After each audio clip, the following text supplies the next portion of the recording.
This week, three major developments have spotlighted the ongoing struggle of First Nations communities to protect country, culture, and human rights. In the Torres Strait, the federal court dismissed a landmark climate case brought by elders Uncle Paul Kabai and Uncle Pabai Pabai, ruling the government owes no legal duty of care despite acknowledging their islands are ravaged by climate change.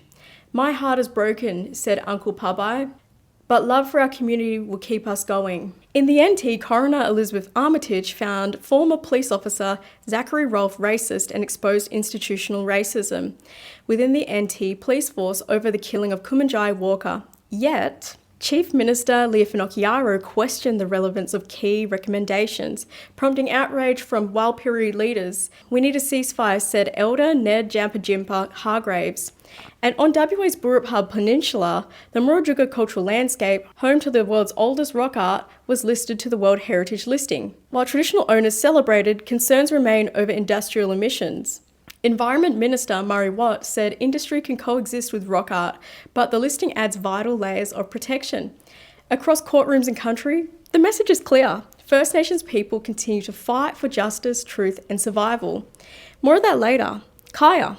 I'm Leanne Djilandi Dolby, and this is the National Indigenous Times Daily News Bulletin for the 15th of July, 2025.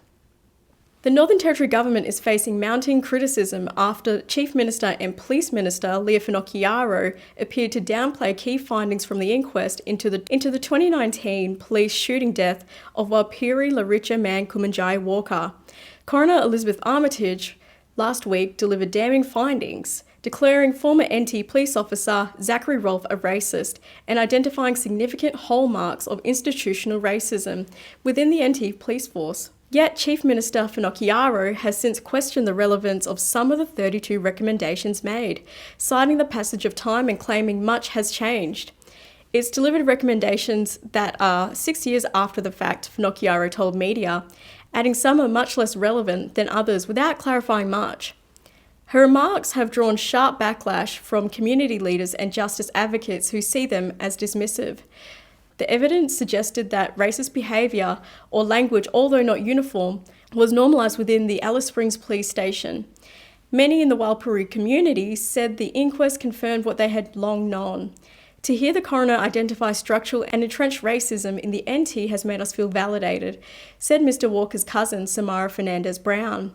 Our family and community have always felt that racism killed Kumanjai. Despite the coroner stopping short of recommending an independent police oversight body, a demand from the Walker family, pressure is growing from the NT government to make decisive action, with Aboriginal leaders calling for a ceasefire on harm and immediate reform. In a deeply disappointing blow to climate justice, the federal court has ruled that the Australian government does not owe a legal duty of care to protect Torres Strait Islander communities from the impacts of climate change.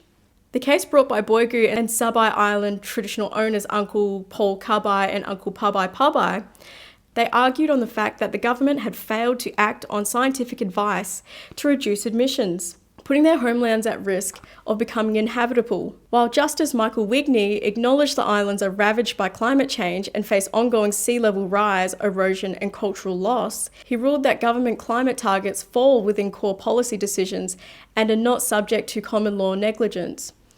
The decision has left plaintiffs and their communities reeling. "My heart is broken for my family and my community," said Uncle Pabai Pabai. "Love has driven us on this journey for the last 5 years, and that love will keep driving us." Justice Wigney's ruling also confirmed that cultural loss, including displacement from ancestral lands, is not recognised as compensable harm under Australian current law, raising further questions about the legal system's ability to address First Nations climate impacts. Despite the loss, advocates say the fight is far from over, with Torres Strait leaders vowing to continue pressing for climate accountability and cultural survival.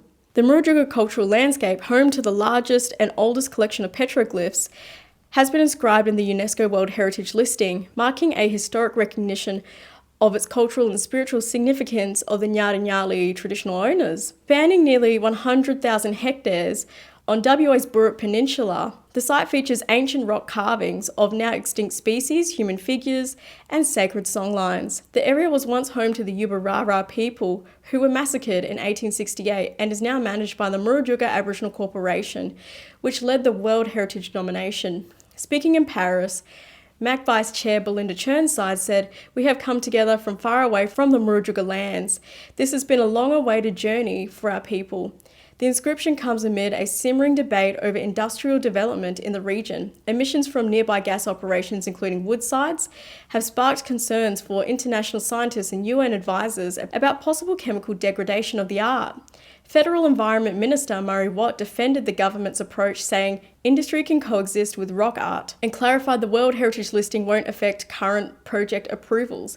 While the Whadjuk Rock Art Monitoring Program has found no conclusive damage linked to the industry, UNESCO committee members urged tighter oversight and future accountability. MAC Chair Peter Hicks described the decision as a proud moment. "We are elated to see the Whadjuk cultural landscape recognised for its outstanding universal value."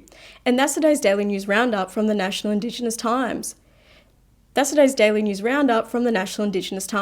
For more news, please head to nit.com.au and sign up for our free newsletter.